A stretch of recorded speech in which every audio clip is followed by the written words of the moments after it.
Hello and welcome to the Utility Week podcast. I'm your host Rob Horgan, and for today's episode I'm joined by Utility Week Editor-in-Chief James Wallin. On this episode we're going to be digging into the water sector and looking at the challenges ahead in 2026. During the first half of the podcast we'll bring you the views of top industry figures who recently spoke at Utility Week Forum, and we'll offer our own insights on what awaits the sector. In the second half, our water correspondent Ruth Williams chats with Thames Water's Strategic Water Resources Director, bit of a mouthful that job title, Neville Muncaster, about the challenges of delivering major infrastructure projects. But James, there's only one place to start, and that's the drama that unfolded at Utility Week Forum, where Southern Water CEO Lawrence Gosden was remarkably citizens arrested. Is that the term? I don't know what the verb is for that actually, but yes, it was.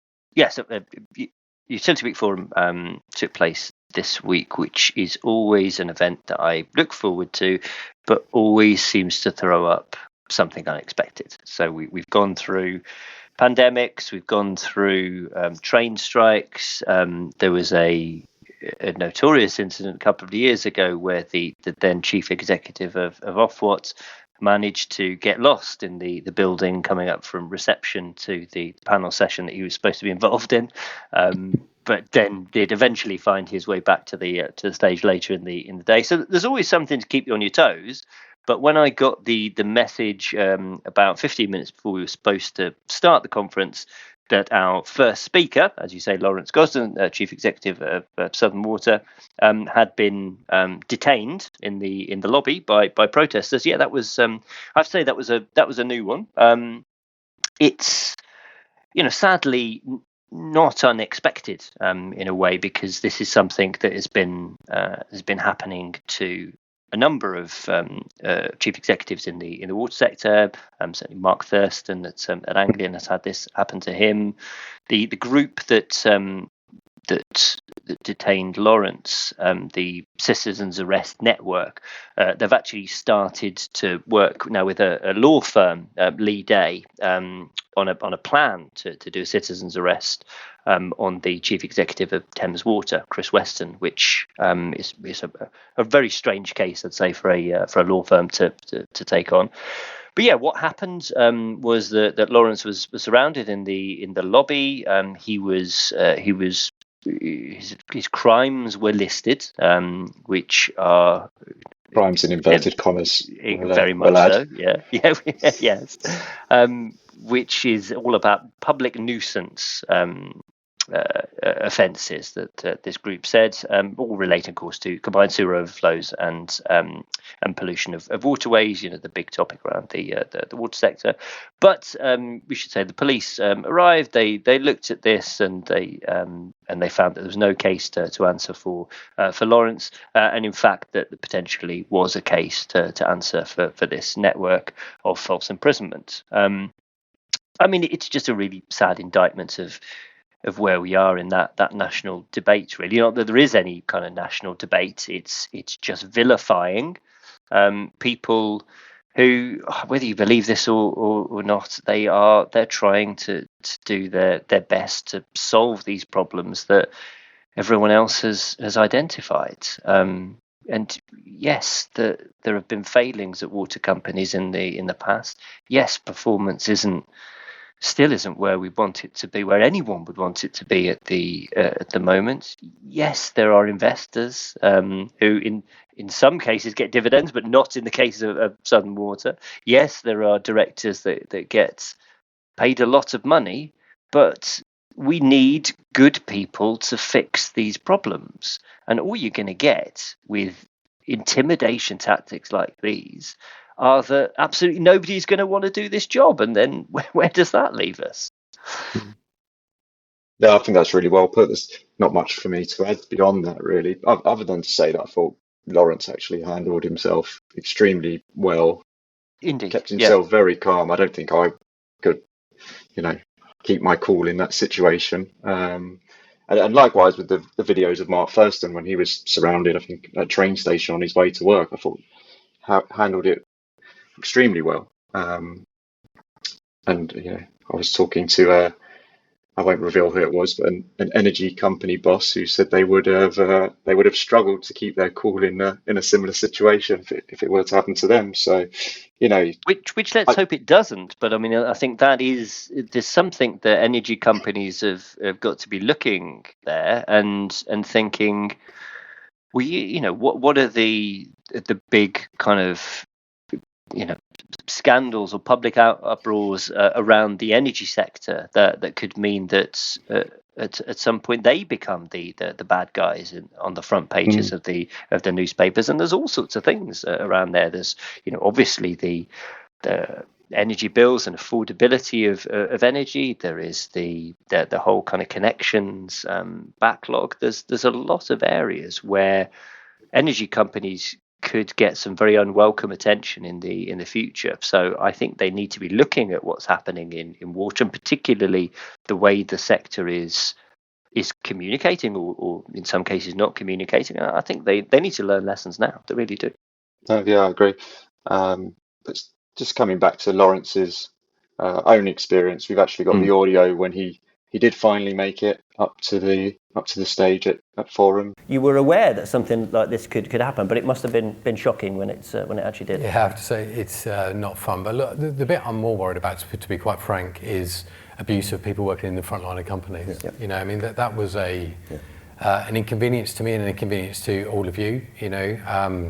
I joined Southern Water as CEO 3 years ago to get the company turned around, and it's a difficult but worthy mission, and people need to step into these difficult jobs and do what needs to be done in order to get the environment improved and in order to improve service for customers. But frontline worker abuse is utterly unacceptable, and very sadly that is on the rise. And that is something that I think all organisations, agencies as government need to take care on the tone in the improvements that we all want to see. So it wasn't just this topic that we addressed during the panel session that Lawrence appeared on. We also talked a lot about the Cunliffe Review and the government's imminent white paper, which could feasibly be out before this podcast. Hopefully not. But my takeaway from Forum and from speaking to industry leaders is people are looking forward to the Cunliffe Review's recommendations being implemented, but there is a growing fear that there might be some sort of half-hearted attempt or a bit of a fudge to get certain things over the line. Lawrence addressed this himself, as did Heidi Mottram, the Northumbrian chief executive, specifically looking at catchment planning boards. And I think we've got the clips from both of them now. One of my fears is that the catchment-based approaches and the catchment boards somehow don't get the strength that is needed. Okay. The water system is fundamentally fractured amongst too many bodies. When rain falls from the sky, there's about nearly, I think, something about 8 different organisations that have a hand in deciding where that water goes. And there is no single guiding mind on how that. So if you're not careful, you end up in a whack-a-mole.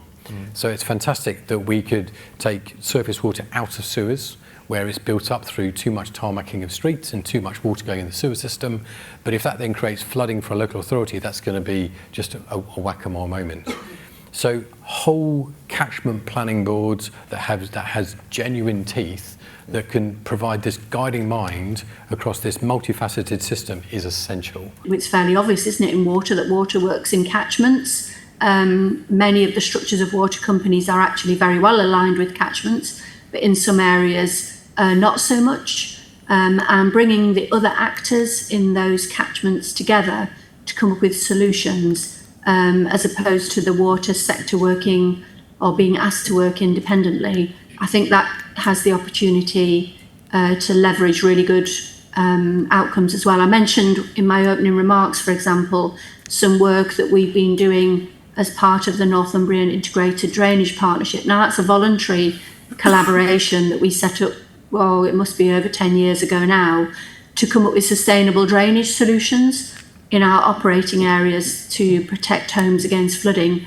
And we've achieved some remarkable outcomes where people decided that they would work together as opposed to sticking in their regulatory silo and working independently. And we got so much done together that's an approach that I'd like to build on. And bringing in other people like the agricultural sector, for example, who we know now that we're all very focused on river water quality, has a massive influence, as well as other kind of areas like highways, drainage. I think we'll get much better outcomes if we talk together and focus on solutions together.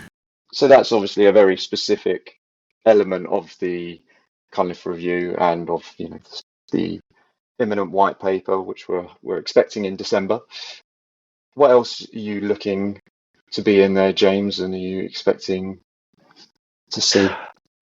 Well, first of all, this is, it's a white paper, so what there's going to be in there of substance, not entirely sure. The government did make the decision to separate out the white paper, which is going to be necessarily kind of high level strategic principles from the actual transition plan for the Cunliffe report's recommendations, and particularly the three that government said that they would take forward, which was, just as a reminder, was the single regulator.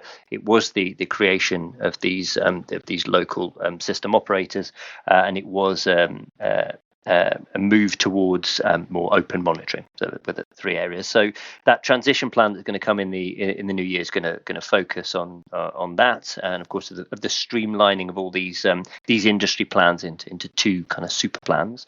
The white paper itself, I think, is going to be fascinating just to get the direction of travel from governments, how government sees this new regulator dealing with all of the potential trade-offs that the water sector has to deal with, between affordability of bills, to protection of the environment, bringing down sewer overflows, and investing in the infrastructure of the water sector, and getting the right levels of investment to do that. So a lot of things that this new regulator is going to have to do, and it's going to have some very tricky trade-offs. So it will be interesting. You think that level of detail will be in the white paper? I think at a high level, I think it has to be. I think if they're saying anything, then they have to give some sort of direction of what do they want this new regulator to be? What are the priorities for that regulator? And obviously, that will have to be followed up by something more concrete. But this white paper, if it doesn't have any kind of indication of that, then it's going to be really disappointing. And more broadly than that, I think that it's not going to go into all of the 88 recommendations. I think it will pick some winners, I think, from alongside those three that they've identified. But it'll be interesting to see what they leave out, and that will, again, will give us an indication of where the government wants to go, particularly in the next few years, and what sort of direction companies are going to get for filling out their business plans, which they will need to start doing, really pretty soon, to be honest. And one of, I guess, the other emerging fears around the white paper and around the implementation of the reforms is this new regulator, right? Is it going to be different? Is it going to be the change, or is it simply going to be a rebadging of Ofwat, which I think there were comments made by Chris Waters recently that he wants Ofwat to be at the heart of the new regulator. Yeah. That sparked a bit of understandably, industry figures. At the same time, if they're not at the heart of the new regulator, where are they getting all the people from to come and work? Exactly. You can see it from both sides, can't you? You can see. Yeah, he's absolutely right. Yeah, that it makes sense for Ofwat as the economic regulator of the water sector to feed into what this new regulator is going to do, because it's got the expertise there, the people who know where the challenges that the water sector faces are, who poured over the business plans for the current asset management period.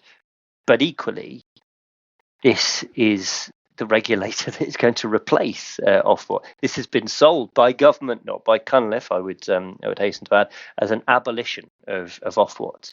So in those circumstances, you can understand why people think it is a little strange for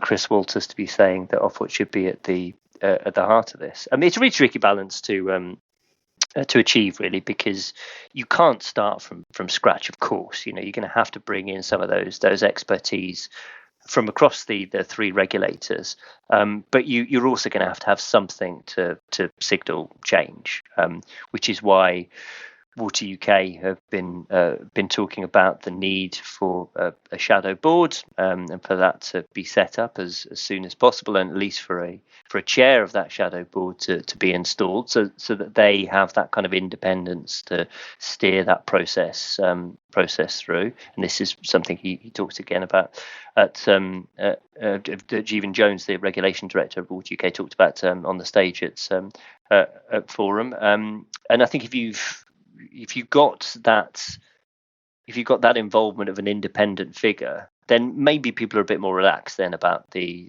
regulators having their say, because clearly they have got a lot of value to add to that debate.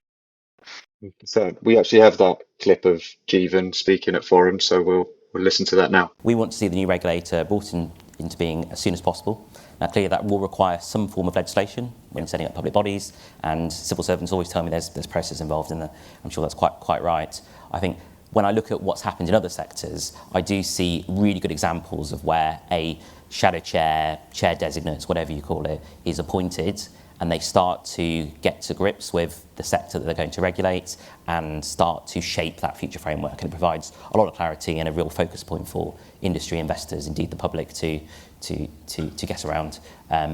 Now, John Cunliffe talked about the Ofcom example about 20 years ago, where just that happened. You saw the creation of a kind of a shadow regulator, a new regulator, in parallel to the existing regulators, and there was an overlap period where the new regulator started to create the future, reassure investors, reassure industry, build the new framework, and the existing regulators rightly did their role to oversee the industries that they oversaw and effectively wind down. Now, I think that's a good model, because it means you've got real clarity about how the future world is created under new leadership, new skill set, and the rest of it, and the existing regulators rightly keep their roles, because there are some big decisions coming up. We still have billions of pounds of investment that has been approved by Ofwat but still needs to be released, and those decisions we think need to be done as soon as possible over the next year or so.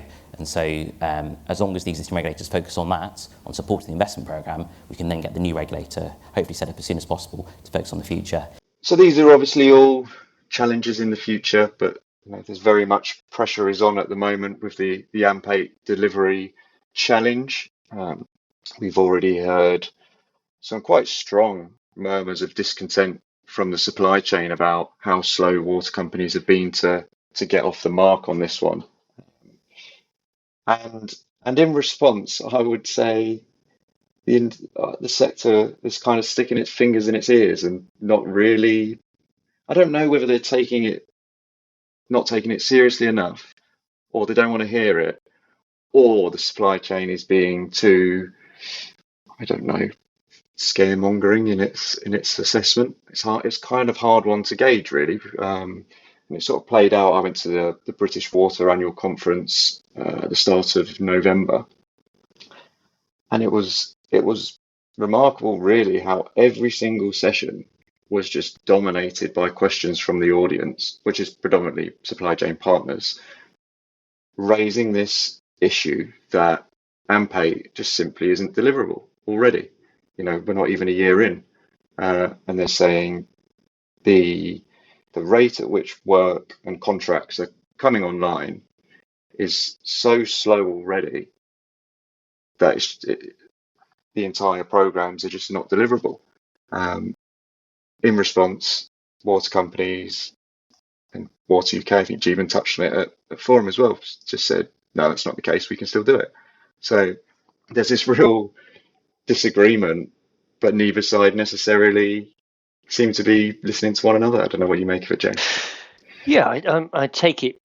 Yeah, I can understand this sense that delivery is going to ramp up as you go through the 5 years, and this is, has always been one of the arguments why a 5-year price control isn't really fit for purpose when you're talking about really long-term challenges, because if you want to have that ramp up, then you don't want it to immediately fall off and have to start again for the next price control. But I mean, equally, there was obviously the companies were getting their business plans approved, but there were a lot of things that companies more or less knew quite a few years ago what they were going to have to do. Ofwat was always going to quibble on the exact amount of money they were going to get for some of these things, but they pretty much knew what they had to achieve, and there was plenty of opportunity to engage the supply chain earlier in the process and give them that line of sight for what needed to be done, so that they could hit the ground running in AMP8. It's a massive scale up on what has been achieved in any other period. 104 billion pounds, and obviously that could change depending on the CMA appeals, but it's a huge amount of money when the sector is competing with other areas of infrastructure providers. And so I think I don't necessarily think that the industry is blind to this. Certainly, what you hear in private and what you hear on the record, it is a different tone. They do recognise the challenges, and I suppose it's understandable that when they're talking in public, water companies are going to say, yes, of course we're going to deliver these promises that we've made. So I think there is in private an understanding of the challenge of it, but I do really think they need to take these concerns of the supply chain on board and start acting on them now before it's too late. I mean, it's a topic that I've kind of been embroiled in for the last couple of months, because we've been doing a really interesting project through our capital delivery forum, which we run with PA Consulting, where we've been surveying the industry, both the utilities companies and their supply chain, and that kind of mismatch in optimism that you talked about before, that was evident at the British Water Conference, it comes through in the findings of this survey as well. I mean, when we asked the question of whether people were confident that the business plans of energy water companies could be delivered, we found between 85 and 90% of utilities said yes, they were confident they were going to be delivered. When you ask the supply chain, that goes down to 40%. And when you're talking about whether projects are going to be delivered actually on budget, only 14% of suppliers actually think that across energy and water that these business plans are going to be delivered with the costings that have been attached to them. But perhaps that's not a surprise when you look at the history of infrastructure projects, but it is pretty bleak at this stage of the process. So it's definitely something that utilities need to do much more to engage with their supply chain and overcome some of these challenges, because we circle back to where we started this podcast, really, that the industry has reputational challenges and it needs to change the narrative. The best way of doing that really is to deliver on what you've promised. It sounds glib, but I think it really is. If you can point back to, we said we were going to do this and we're going to do this when we have done it, then I think it's much harder for people to be outraged for as long as they seem to be able to be at the moment. I think there's an argument for water taking a similar approach to its sort of delivery as like the Clean Power 2030 delivery is. That's sort of seen as a optimistic aim that everybody's moving towards and it's focusing minds, but the way it's been sort of sold, there's not really going to be a huge disappointment if that ends up being 2031, 2032. Do you think there's something to be said for water maybe having that sort of level of flexibility at the end of, say, the current AMP? If some projects do slip, is it all doom and gloom, or do you think that the narrative around water just means you can't have that level of uncertainty? I think it's difficult in water, and I think the I think the big difference as well is that the clean power mission, that came from government. Government backed that, and government have staffed their department with people who are helping the energy sector to deliver that, and they have they have a strong message which is reiterated right across government that is what they're doing. You don't have that with water. You don't have, and again comes back to the white paper. You don't have that vision of what we want to achieve for the water sector in the future. If you've got that vision, then by all means you can set a mission that is stretching ambitions and is trying to get people further than they would have got without that mission. But I don't think if you're talking about fairly prosaic kind of business plans, that were set out in an economic regulatory cycle, I don't think you have the same leeway as you do with that kind of mission that's come from government to get to the end of it and say, well, we didn't achieve it all, but we did a good chunk of it. I'm not sure that message is going to go down particularly well with the critics of the water sector.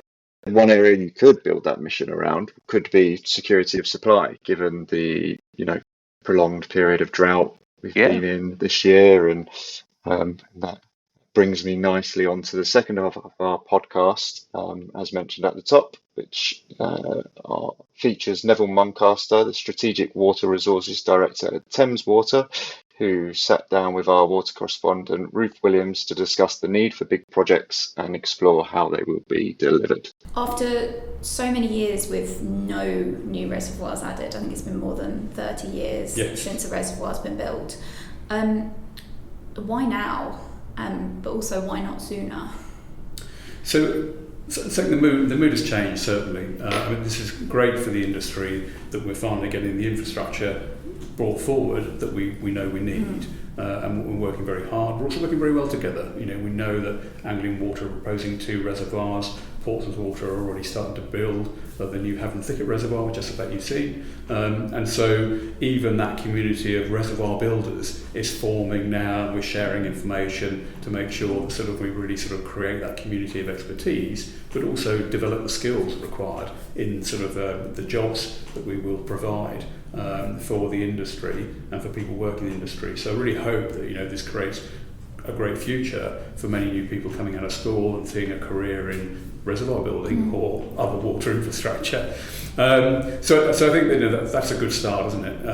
I think the other thing is that there is definitely a desire from government to promote growth at the moment, and for growth you're going to need good infrastructure, including water.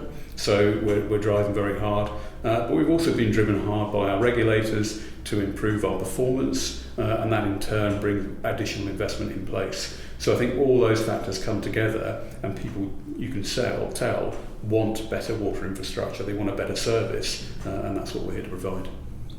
And what's the sort of time frame on how long it's going to be from now in 2025 to when the reservoir is full and functioning?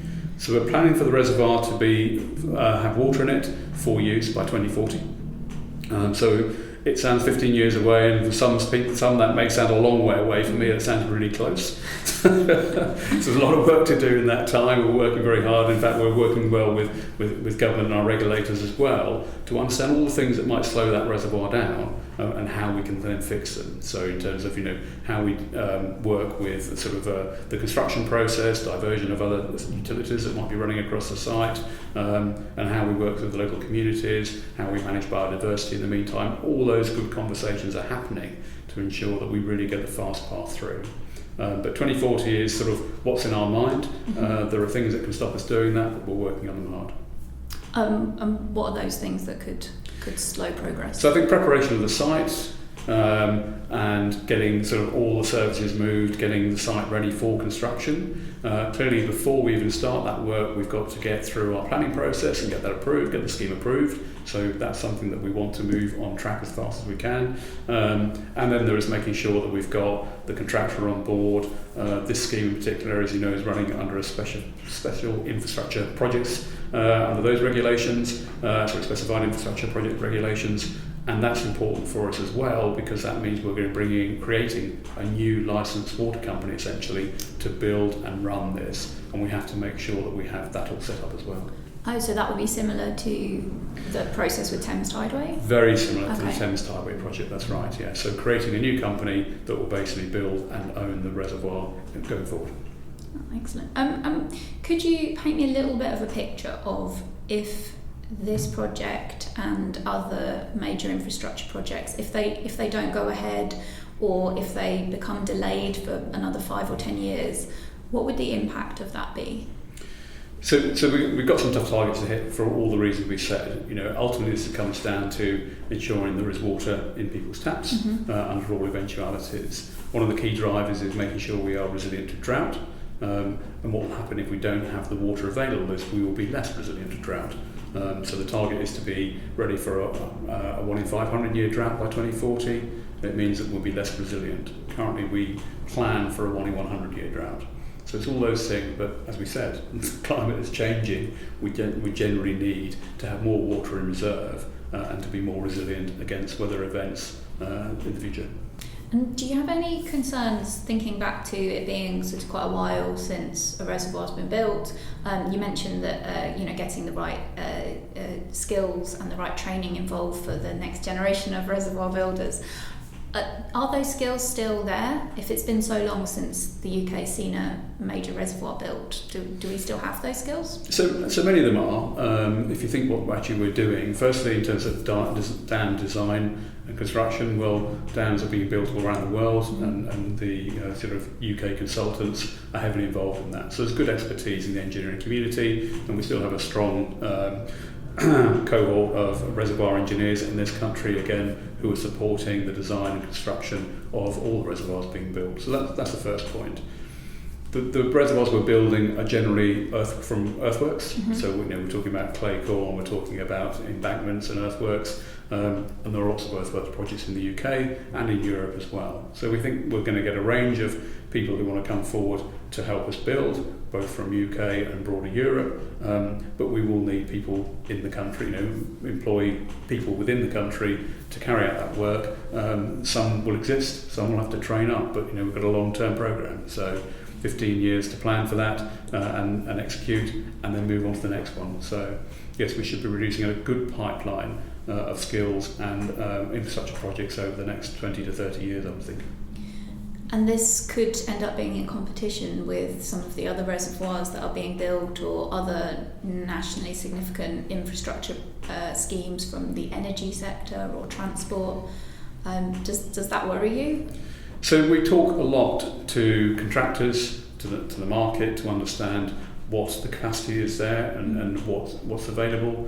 We think it's all doable. We also are working closely with other water companies who are building similar infrastructure, so Anglian Water, for instance, who've got 2 reservoirs on the go, to understand what we all need to make this successful. So it's not quite a competition against each other. Yes, we do have all the requirements to hit the dates, but at the same time we're working closely with the market to ensure that people know what's coming, they can gear up for it, and we should have the capacity then to deliver. Now, it would be impossible to be talking about a project in the future of Thames Water without sort of mentioning the backdrop of Thames Water's current financial instability.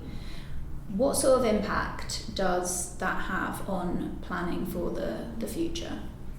So it sounds tricky, doesn't it? But actually, these projects are required regardless of what's going on with Thames Water.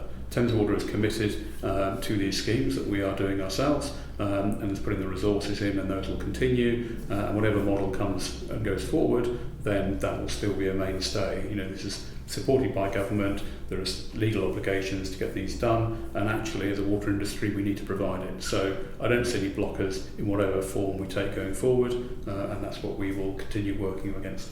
And that's not the sort of the only flux that the water sector is experiencing at the moment. I feel we could go on a tangent of that alone. We could. So obviously it's October 2025, and we are waiting for the government's response to the Independent Water Commission's report. which came out in July.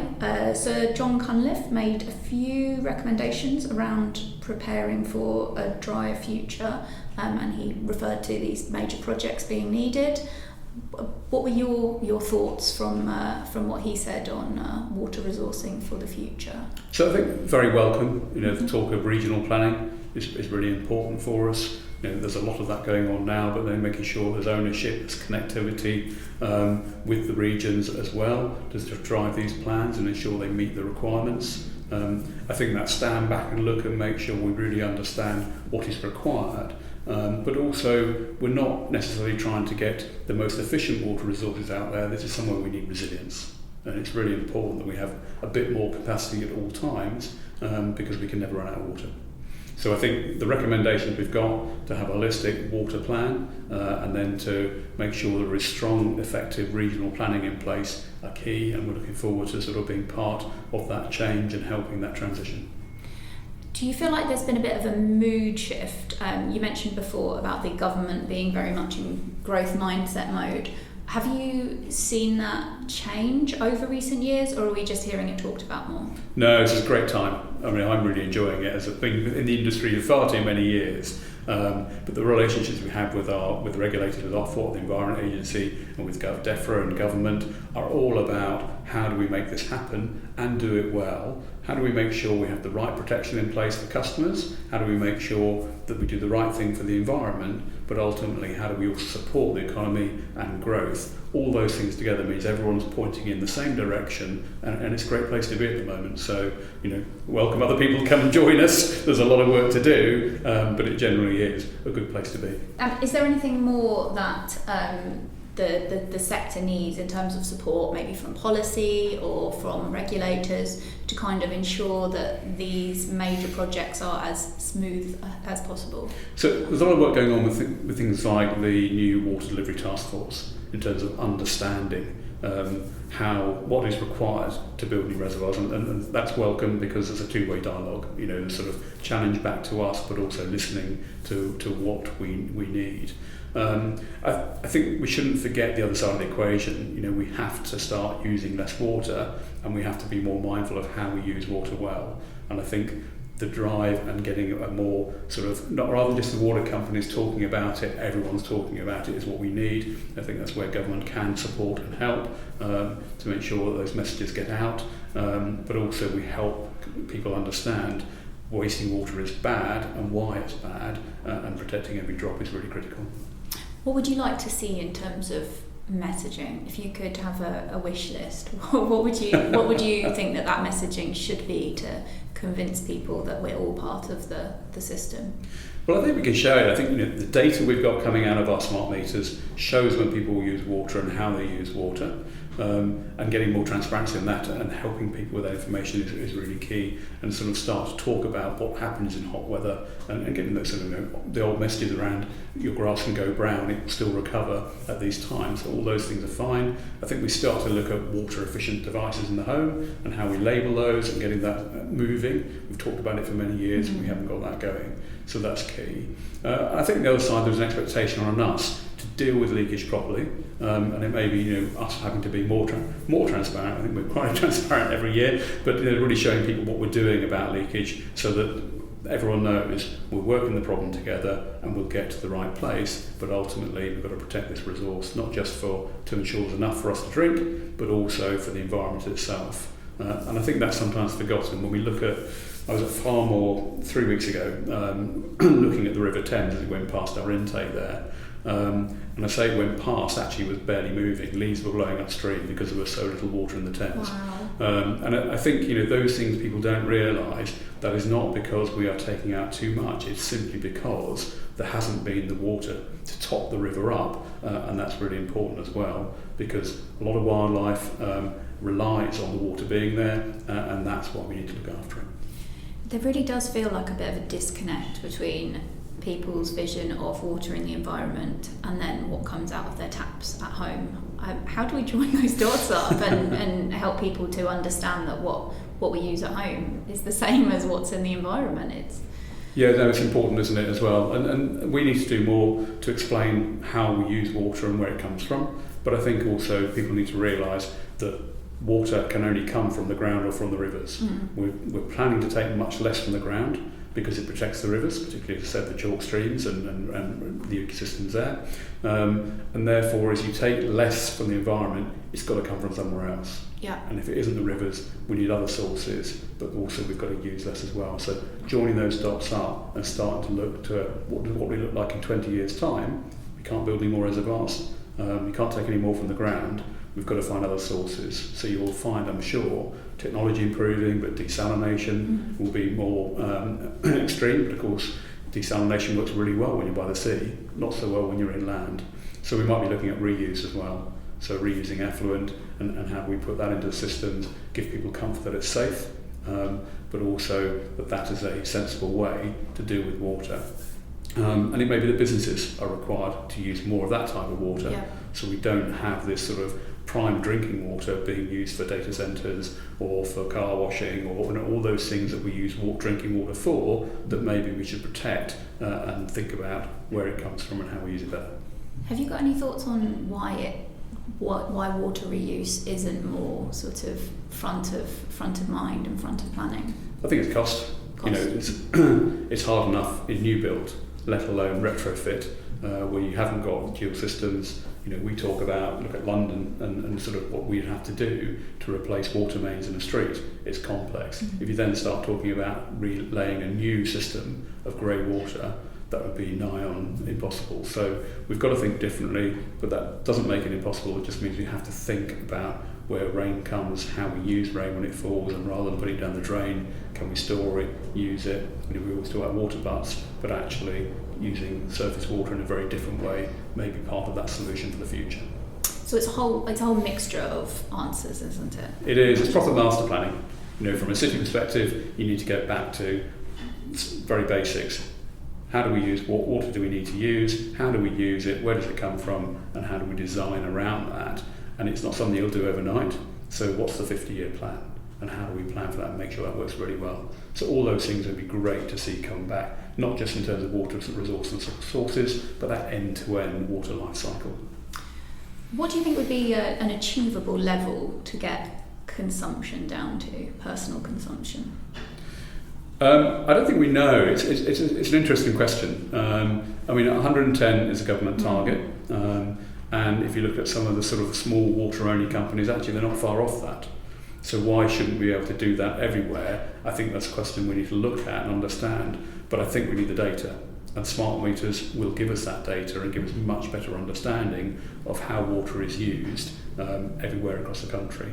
And different houses, we know, use different types of water. So we know that a detached property out in the Thames Valley will use 25% more water than it usually does when it's really hot.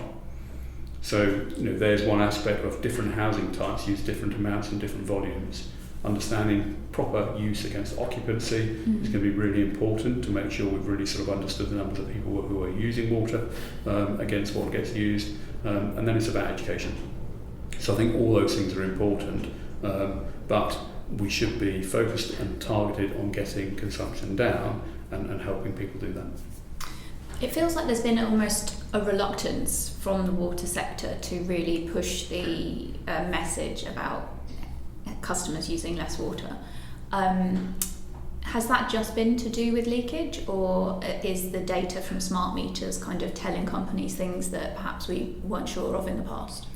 So smart meters are definitely helping. They're certainly helping us, and when we look at sort of what we've learned in this drought, with those areas where we've got smart meters, it's been really, really important for us to understand how water is used, both in terms of temperature, housing type, and messages we give out. You know, we definitely have seen under a hosepipe pan, people use less water and they stick to more of their norm. So having that message loud and clear can work really well. But it's how we get people to do that all the time, and it doesn't then become a forgotten piece of sort of, you know, it was fine last year when we did it, but now we're back to normal again. So I think behaviours and understanding how we continue messaging that, as they are in, say, Australia, where everyone looks after every drop. You know, there are messages whether you're going to a hotel or whether you're visiting, where you see that actually everyone is committed to saving water. Thank you for listening. If you enjoyed today's podcast, then we'll be discussing many of these topics at our wastewater conference on the 27th and 28th of January in Birmingham. Head to Utility Week's website and click on the events tab for more information.